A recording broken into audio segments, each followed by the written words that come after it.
आज सकाळच्या मननासाठी माझ्या बरोबर काढा पाऊलाने लिहिलेले तिमोथेला पहिले पत्र.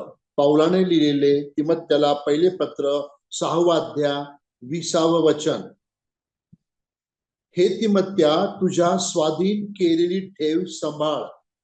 अधर्माच्या रिकाम्या वटवटी आणि जिला विद्या हे नाव चुकीने दिले आहे तिची विरोधी मते वर्ज कर. ती स्वीकारून कित्येक विश्वासापासून चुकून गेले. तूच बरोबर कृपा असो. प्रभू या वचनावर आशीर्वाद पाठव. प्रिय भावांनो बहिणींनो, पाऊलाने तिमोथेला जे 2 खाजगी पत्र लिहिले, पहिले पत्र आणि दुसरे पत्र 10 अध्याय अत्यंत महत्वाचे असे ते अध्याय आहेत. आणि या अध्यायांमध्ये पाऊलाने तिमोथेला वेगवेगळ्या प्रकारच्या विषयावर एक सूचना केली आहे आणि त्याने ते नमूद केलेलं आहे आणि तिमोथेयाने ते पालन करून मंडळीला शिकवलेलं आहे. आता या भागामध्ये मी तुमचं लक्ष एका शब्दाकडे केंद्रित करत आहे आणि या ठिकाणी 2 शब्द आहे, तो म्हणजे तुझ्या स्वाधीन केलेली ठेव सांभाळ. हे तिमोथेया, तुझ्या स्वाधीन केलेली ठेव सांभाळ. आज आम्ही या जगात शरीराने आहोत, तर म्हणून आपण काहीतरी ठेव, संपत्ती, धन, दौलत सांभाळून ठेवतो वेगवेगळ्या ठिकाणी.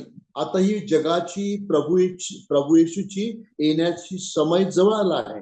म्हणून या सर्व परिस्थिती युद्धामध्ये आज लोक साठवणूक करण्याचा प्रयत्न करत आहे बरेच जण. परंतु प्रभूला ह्या गोष्टीमध्ये प्रभू त्या ठिकाणी पाऊल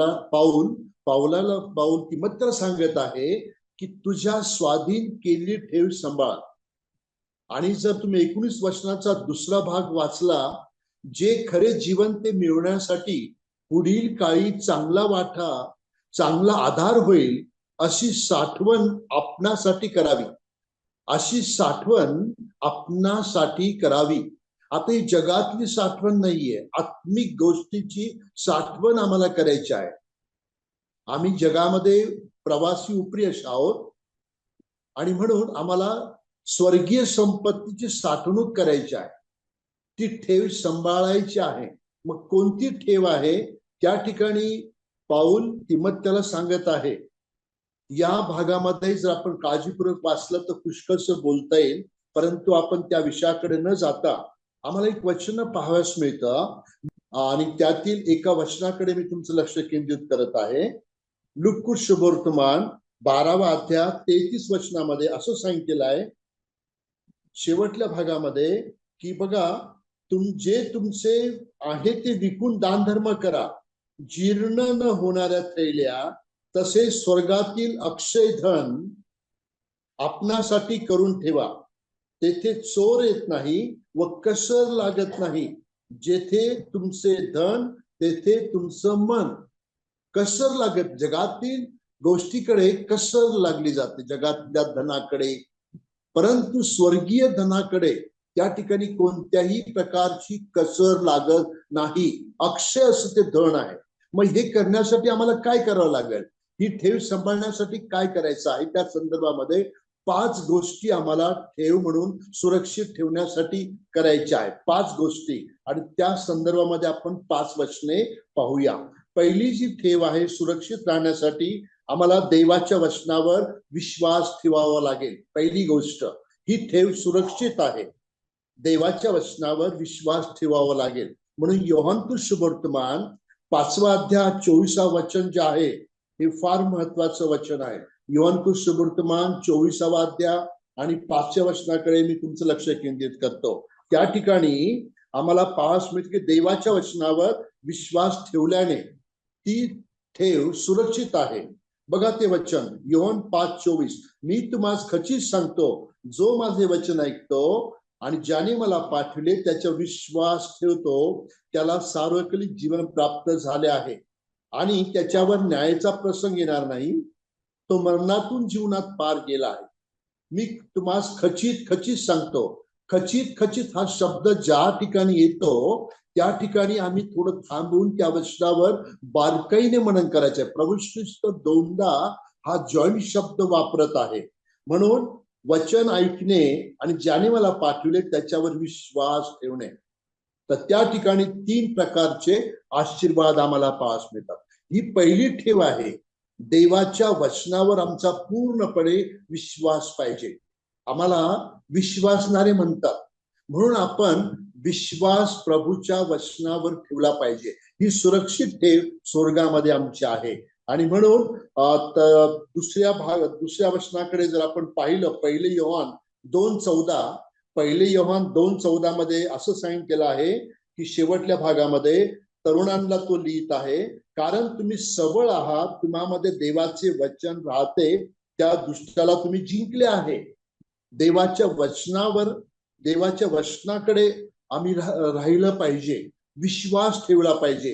ही पहिली ठेव आहे. आणि म्हणून पाऊल तिमोथेला या ठिकाणी नमूद करत आहे, ही सुरक्षित ठेव आहे, कोणत्या प्रकारची कसर जंग लागणार नाही. दुसरी ठेव काय आहे, काय आम्ही केलं पाहिजे? बघा, देवाच्या वचनाचा आम्ही आदर केला पाहिजे. देवाच्या वचनाचा आम्ही आदर केला पाहिजे. त्या संदर्भामध्ये आम्हाला पाहावयास मिळेल, योबाचं पुस्तक काढा. योबाचं पुस्तक 23वा अध्याय आणि 12 वचन. योबाचं पुस्तक 23वा अध्याय 12 वचन, यामध्ये देवाच्या वचनाचा आदर केला पाहिजे. मी त्या ठिकाणी ती वचन वाचत आहे. त्याच्या तोंडची आज्ञा पाळल्यास मी माघार घेतली नाही. योग काय म्हणत आहे? त्याच्या तोंडची वचने आज्ञा पाळण्यास मी माघार घेतली नाही. माझ्या स्वतःच्या मनोरथा पलीकडे मी त्याच्या तोंडची वचने जतन करून ठेवली आहे. बघा, हे 2 शब्द किती महत्वाचे आहे. माघार घेतली नाही आणि जतन करून ठेवले आहे. आम्ही जतन काय करून ठेवतो? जे मौल्यवान गोष्टी आहेत त्या आम्ही जतन करून ठेवतो. परंतु देवाचं वचनाचा आम्हाला आदर केला पाहिजे, सन्मान केला पाहिजे. पुष्कळदा आम्ही ते वचन ऐकतो आणि त्याकडे दुर्लक्ष करतो, आदर करत नाही, वचन ऐकून निघून जातो. परंतु योग त्या ठिकाणी काय म्हणत आहे? मी माघार घेतली नाही आणि मी वचने जतन करून ठेवले आहे. ही फार महत्वाची ठेव आहे. ही स्वर्गात नेणारी सुरक्षित ठेव आहे. ही दुसरी ठेव आपण या ठिकाणी पाहतो. तिसरी ठेव बघा, देवाच्या वचनावर आम्ही प्रीती केली पाहिजे. देवाच्या वचनावर आम्ही प्रीती केली पाहिजे. त्या संदर्भामध्ये आपण काही वचने काढूया. बघा, स्तोत्र संहिता 119 करा. स्तोत्र संहिता 119 आणि त्यातील आपण जो तिसरी ठेव पाहतो, देवाच्या वचनावर प्रीती करण्याने. स्तोत्र 119 आणि 97 वचन बघा. 97 वचन असं सांगतं, आहा हा तुझे शास्त्र मला किती प्रिय आहे, दिवसभर त्याकडे माझे लक्ष लागलेले असते. हा पहिला भाग मी वाचला. तुझे शास्त्र मला किती प्रिय आहे. देवाच्या वचनावर आमची प्रीती पाहिजे. आणि स्तोत्रकर्ता असं म्हणत आहे, तुझे शास्त्र मला किती प्रिय आहे, दिवसभर त्याकडे माझे लक्ष लागले असते. आता त्या स्तोत्रामध्ये बघा 92 वचन काय म्हणत आहे? तो 92 वचन, तुझ्या शास्त्राच्या ठाई मला आनंद वाटला नसता, तर माझ्या दुःखात माझा अंत कधी झाला असता. दुःखामध्ये, संकटामध्ये, त्रासामध्ये देवाचं वचन आम्हाला एक प्रकारे आनंद देणार आहे. स्तोत्रकर्ता या ठिकाणी असं म्हणतो, मला तुझ्या शास्त्राच्या ठाई आनंद वाटला नसता, तर माझ्या दुःखात माझा अंत कधीच झाला असता. आणि म्हणून प्रिय भावांनो, बहिणींनो, तिसरा मुद्दा जो आपण पाहतो की देवाच्या वचनावर आपण प्रीती केली पाहिजे. त्या स्तोत्रामध्ये 147 वचन बघा. 147 स्तोत्र 119 147. उजाडण्यापूर्वी उठून मी आरोळी करतो, मी तुझ्या वचनाची आशा धरतो. मी तुझ्या वचनाची आशा धरतो. खरोखर प्रभूची आपण स्तुती करूया. रोज सकाळी आपण 7:30 वाजता, 8 वाजता आणि या ठिकाणी 9 वाजता देवाच्या वचनाचं मनन करण्यासाठी आम्हाला एक प्रकारची आशा आहे. आज काय वचन आमच्यासाठी येईल, आणि आपण मोठ्या उत्सुकतेने हे वचन ऐकण्यासाठी एकत्र येतो. आणि उजाडण्यापूर्वीच मी उठून आरोळी करतो. बघा 48 वचन 148, तुझ्या वचनाचे चिंतन करावयास रात्रीच्या प्रत्येक प्रहरापूर्वी मी डोळे उघडून जागा असतो. प्रत्येक प्रहरापूर्वी, प्रत्येक 3 तासाला तुझ्या वचनाचं मनन करण्यासाठी मी डोळे उघडून जागा असतो. स्तोत्र कर त्याला जो अनुभव आला. पवित्र आत्म्याच्या प्रेरणेने ही वचनं लिहिली आहे. म्हणून आमचं देवाच्या वचनावर आम्ही प्रीती केली पाहिजे. ही ठेव सुरक्षित आहे आमची स्वर्गामध्ये. आणि प्रभू येशू ख्रिस्त आम्हाला वचनाच्या द्वारे मार्गदर्शन करत आहे. नंतर आम्ही चौथ्या ठेवीकडे जात असताना बघा, त्याच्या वचनाचं पालन केल्याने, त्याच्या वचनाचं पालन केल्याने आम्ही, आमची ठेव सुरक्षित आहे. वचनाचं पालन, पुष्कदा वचन ऐकतो पण त्याचं पालन आम्ही करण्यासाठी मागे पुढे पाहतो. बघा, योहान सुवर्तमान त्याचा 8वा अध्याय, योहान सुवर्तमान त्याचा 8वा अध्याय आणि त्यातील 31 वचन मी वाचत आहे. योहान सुवर्तमान 8वा अध्याय आणि 31 वचनाकडे मी तुमचं लक्ष केंद्रित करतो. योहान सुवर्तमान 8वा अध्याय 31वा वचन. ज्या यहुद्यांनी त्याचे खरे मानिले त्यास येशूने म्हटले, तुम्ही माझ्या वचनात राहिला तर तुम्ही खरोखर माझे शिष्य आहात. त्याच्या वचनाचं पालन केल्याने आम्ही, आमची ठेव सुरक्षित आहे स्वर्गामध्ये. आणि येशूने त्या ठिकाणी जे यहुदी लोक होते त्यांच्याबरोबर वादविवाद चालू असताना काही यहुद्यांनी त्याचं खरं मानलं आणि येशूने त्यांना म्हटलं, तुम्ही माझ्या वचनात राहिला तर खरोखर माझे शिष्य आहात. आम्ही प्रभूचं शिष्य केव्हा होतो? त्याच्या वचनाप्रमाणे राहिल्याप्रमाणे, त्याचं वचन ऐकल्याप्रमाणे, ऐकल्यानंतर. आणि ह्या ठिकाणी प्रभू येशू ख्रिस्त यहुद्यांबरोबर बोलत असताना काही यहुदी लोकांनी त्याचं वचन ऐकलं, त्यांनी पालन केलं, म्हणून त्यांना या ठिकाणी तो संबोधित आहे. म्हणून ही आमची ठेव सुरक्षित आहे. वचन ऐकणे, विश्वासाने पालन करणे, ही चौथी ठेव आमची फार महत्वाची आहे. नंतर 5वी ठेव बघा, सांभाळण्यासाठी काय आहे? सुरक्षित ठेव कोणती आहे? वचनाचा अभ्यास करणं. वचनाचा अभ्यास करणं फार महत्वाचं आहे. आम्ही वचन ऐकतो, वचन पाळतो, वचनाचं मनन करतो, पण त्याचा वैयक्तिकरित्या आम्ही देवाच्या वचनाचा अभ्यास केला पाहिजे. म्हणून तिमोथेला दुसरे पत्र 2रा अध्याय आणि 15 वचनामध्ये पाऊल त्या ठिकाणी तिमोथेला काय सांगत आहे? पाऊलाचे दुसरे पत्र 2रा अध्याय आणि 15 वचन. तू सत्याचे वचन नीट सांगणारा. प्रिय भावानो बहिणो, सत्याचं वचन आम्हाला नीट सांगायचं आहे. म्हणून पवित्र शास्त्रामध्ये, नवीन करारामध्ये त्या ठिकाणी आम्हाला पाहास मिळतं की 5 शब्द समजून उमजून आपण बोलायला पाहिजे. 1000 शब्द बोलण्यापेक्षा ते स्वतःला पण समजले पाहिजे आणि दुसऱ्याला पण समजले पाहिजे. म्हणून सत्याचे वचन नीट सांगणारा. दुसरी गोष्ट, लाज वाटण्यास कसलेही कारण नसलेला काम करी, असा स्वतःला पटलेला, असा स्वतःला सादर करण्यात होईल तितके कर. सादर करण्यात होईल तितके कर. आता ह्या ठिकाणी आम्ही वचनाचा अभ्यास केला पाहिजे, मनन केलं पाहिजे वैयक्तिकरित्या. आपण झूमच्या माध्यमाच्या द्वारे या कोविडच्या काळापासून, अनेक वर्षापासून देवाचं वचन आपण ऐकत आहोत आणि देवाचे सेवक अभ्यास करून आमच्या समोर ठेवत आहे. आम्ही वैयक्तिक त्यावर मनन केलं पाहिजे. आमची आध्यात्मिक वाढ झाली पाहिजे. ही आमची सुरक्षित ठेव स्वर्गात आहे. ते आम्हाला स्वर्गात नेणार आहे. आणि म्हणून पाऊल तिमोथेला काही सूचना देत आहे. या जगातल्या काही गोष्टी आहेत ना, त्याकडे आम्ही लक्ष केंद्रित केलं नाही पाहिजे. त्या ठिकाणी एक शब्द आहे, 1 तिमोथी 6वा अध्याय आणि 20 वचनामध्ये मधला शब्द, अधर्माच्या रिकाम्या वटवटी. आज अधर्माच्या रिकाम्या वटवटी करणारे पुष्कळ लोक आहेत, त्याकडे दुर्लक्ष केलं पाहिजे. नंतर 2 तिमोथी 2रा अध्याय आणि त्यातील 16 वचनाकडे बघा. अधर्माच्या रिकामी वटवटीपासून दूर राहा. आम्हाला ह्या गोष्टीपासून दूर राहायचंय. दूर हा शब्द 5 वेळेस आलेला आहे ह्या भागामध्ये. तुम्ही नंतर त्याचा अभ्यास करा. दूर, कोणकोणत्या गोष्टीपासून आपण दूर राहायचं आहे. म्हणून जो आपला विषय आहे की पाऊल तिमोथेला सांगत आहे की ठेव सांभाळ, जतन करून ठेव, साठवण करून ठेव. आम्ही ह्या लोक घाबरलेले ह्या काळामध्ये धान्याची साठवणूक करत आहे, किराणा मालाची साठवणूक करत आहे, पेट्रोल डिझेलची साठवणूक करत आहे, परंतु प्रभूचं येण्याबद्दल त्यांना काही गांभीर्य नाही.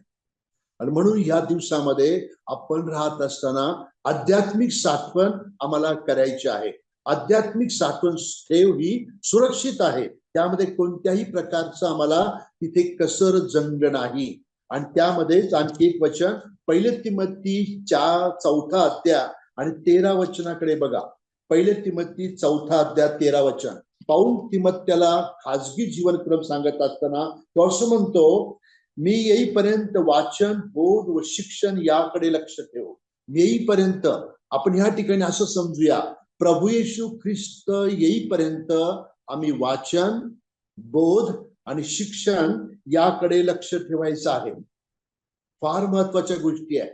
हे 3 शब्द फार महत्वाचे आहेत.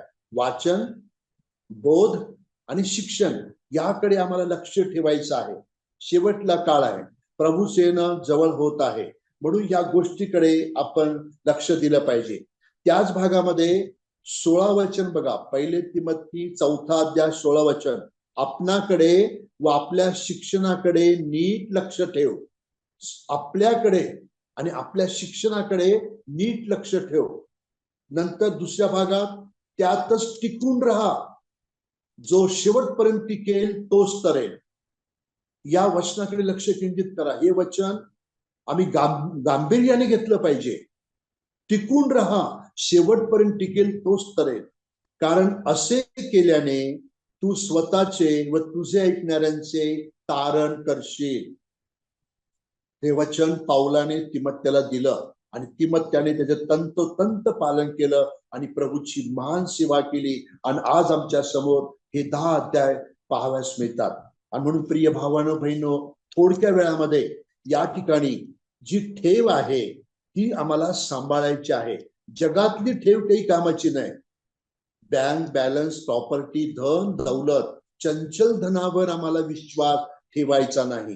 रोजचं प्रभूने दिलं त्याबद्दल प्रभूचे आभार मानायचे. म्हणून प्रभूच्या प्रार्थनेमध्ये एक वचन आहे, रोजची भाकर आज आम्हाला दे.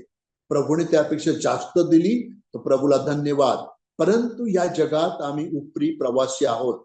या प्रवासाच्या काळात आपल्याला ही साठवणूक करायची आहे, ही ठेव सांभाळायची आहे. आम्हाला माघार घ्यायची नाही. योबाच्या जीवनात इतके संकट आले पण त्यांनी माघार घेतली नाही. जतन करून ठेवली वचने. प्रभूचा त्यांनी आदर केला, सन्मान केला. आम्ही विश्वासणारे या नात्याने या जगात राहत असताना ही 5 प्रकारची ठेव आम्ही लक्ष केंद्रित करूया. आम्ही पहिली ठेव पाहतो, देवाच्या वचनावर विश्वास ठेवणे. दुसरी गोष्ट, देवाच्या वचनाचा आदर करणे. तिसरी गोष्ट, देवाच्या वचनावर प्रीती करणे. चौथी गोष्ट, त्याच्या वचनाचे पालन करणे. आणि 5वी गोष्ट, वचनाचा अभ्यास करण्याने. ही ठेव आहे, ही सुरक्षित ठेव आहे. कोणत्याही प्रकारची त्या ठिकाणी गंज चढणार नाही, नुकसान नाही. हे आम्हाला स्वर्गात नेणार आहे. अक्षय असे धन आहे, अक्षय असं आध्यात्मिक ही प्रॉपर्टी आहे. आणि म्हणून ही ठेव सुरक्षित आहे. म्हणून पाऊल काय त्या ठिकाणी सांगत आहे तिमोथ्याला, हे तिमोथ्या, तुझ्या स्वाधीन केलेली ठेव सांभाळ. आम्हाला सांभाळायची आहे. आम्ही काय सांभाळतो आमच्या वैयक्तिक जीवनामध्ये आम्हाला सर्वांना माहित आहे, परंतु आध्यात्मिक बाबतीमध्ये स्वाधीन केलेली ठेव सांभाळ. रिकामा अधर्माच्या रिकाम्या वटवटी व जिला विद्या हे नाव चुकीने दिले, विद्या हे नाव चुकीने दिले, तिची विरोधी मते, आज विरोधी, ख्रिस्त विरोधी खोटे शिक्षक आज उदयास आलेले आहेत आणि ते वेगवेगळ्या प्रकारे लोकांना फसवत आहे. परंतु त्या ठिकाणी पाऊल तिमोथ्याला सांगत आहे, ती स्वीकारून कित्येक विश्वासापासून चुकून गेले आहे. आणि मग शेवटी तो असं म्हणतो, तुझ बरोबर कृपा असो. आज देवाची कृपा आमच्यावर आहे आणि म्हणून प्रभूच्या मला आपण धन्यवाद देऊया, प्रभूची स्तुती करूया. आणि जे 5 जी ठेव आपण पाहिलेली आहे ती आम्हाला सांभाळायची आहे, त्यावर मनन करायचं आहे. ती सुरक्षित आहे, कोणत्या प्रकारचं त्यामध्ये आम्हाला तोटा नाही, स्वर्गात नेणारी आहे. शेवटला काळ आहे प्रिय भावना बहिणो, प्रभूच्या वचनामध्ये, त्याच्या प्रीतीमध्ये, वचनामध्ये, अभ्यास करण्यामध्ये विश्वासामध्ये आपण वाढूया आणि असं करण्यासाठी प्रभू तुम्हाला मला कृपा करो.